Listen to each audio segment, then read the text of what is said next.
ఇంకా చూడండి ఎవరు ఈయన chief justice of India, supreme court chief justice of India. ఆయన ఏమంటున్నాడు, అంత సెంటిమెంటల్గా ఉండొద్దు.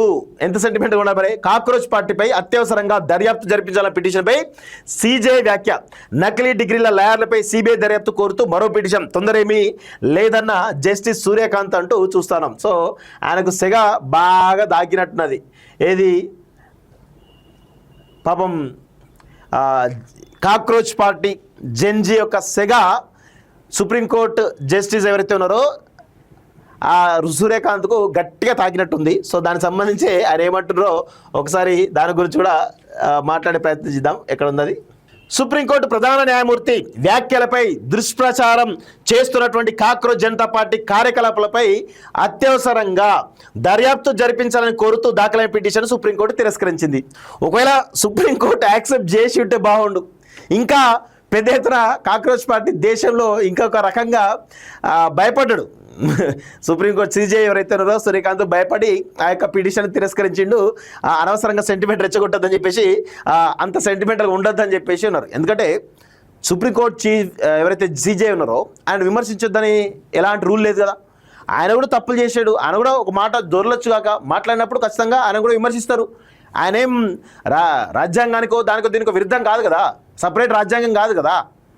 సో ఆయన ఒక పిల్లర్ రాజ్యాంగంలో, న్యాయ వ్యవస్థ అనేది ఒక పిల్లర్.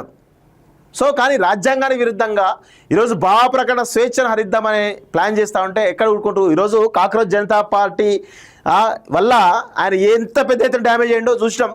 చాలా పెద్ద డ్యామేజ్. అందుకే ఆ పిటిషన్ ఏదైతే వేసిరో కాక్రోచ్ జనతా పార్టీ పైన దుష్ప్రచారం చేస్తున్నాడు కాక్రోచ్ జనతా పార్టీ కార్యకలాపాలపైన అత్యవసరంగా దర్యాప్తు జరిపించాలని కోరుతూ దాఖలైన పిటిషన్ను సుప్రీంకోర్టు తిరస్కరించింది. ఎన్కే గోస్వామి అనేటువంటి న్యాయవాది దాఖలు చేసినటువంటి రిట్ పిటిషన్ను సోమవారం జస్టిస్ సూర్యకాంత్, జస్టిస్ బాగ్చీలతో కూడిన ధర్మాసనం ఎదుట విచారణకు వచ్చింది. సీజే సూర్యకాంత్ స్పందిస్తూ ఈ అంశాన్ని అంత సెంటిమెంటల్గా భావోద్వేగ పూరితంగా తీసుకోవద్దని పిటిషన్కు సూచించారు. కాగా ఇదే ధర్మాసనం ముందుకు మరో పిటిషన్ కూడా వచ్చింది. నకిలీ పట్టాలతో కొందరు న్యాయవాదులుగా ప్రాక్టీస్ చేస్తున్నారని, దీనిపై సిబిఐ దర్యాప్తు జరిపించాలని కోరుతూ మరో న్యాయవాది పిటిషన్ వేశారు. కోర్టులో విచారణ సందర్భంగా వ్యక్తమయ్యే పరిశీలనలు, వ్యాఖ్యలను బయట ప్రచారం కోసం కొందరు వాడుకుంటున్నారని, ఈ ధోరణిని అడ్డుకోవాలని కోరారు. దీనికి కూడా అంత తొందరేమీ లేదు, మేము పరిశీలిస్తాం అని పేర్కొంటూ సిజేఐ పక్కన పెట్టారు. తనకు సీనియర్ న్యాయవాది హోదాను ఇవ్వాలని కోరుతూ ఓ లాయర్ దాఖలు చేసినటువంటి పిటిషన్ మీద మే 15 విచారణ సందర్భంగా జస్టిస్ సూర్యకాంత్ బొద్దింకలు, పరాన్న జీవులు అంటూ చేసిన వ్యాఖ్యలు వివాదాస్పదమైన సంగతి తెలిసిందే. నకిలీ డిగ్రీలతో న్యాయవాద వృత్తిలోకి ప్రవేశిస్తున్న వారిని ఉద్దేశించే ఈ వ్యాఖ్యలు చేశారని ఆయన తర్వాత వివరణ ఇచ్చారంటూ చూస్తాను. సో జస్టిస్ సూర్యకాంత్ దేశవ్యాప్తంగా కాక్రోచ్ జనతా పార్టీ వల్ల ఎంత పెద్ద డ్యామేజ్ అయ్యిందో చూసినాం.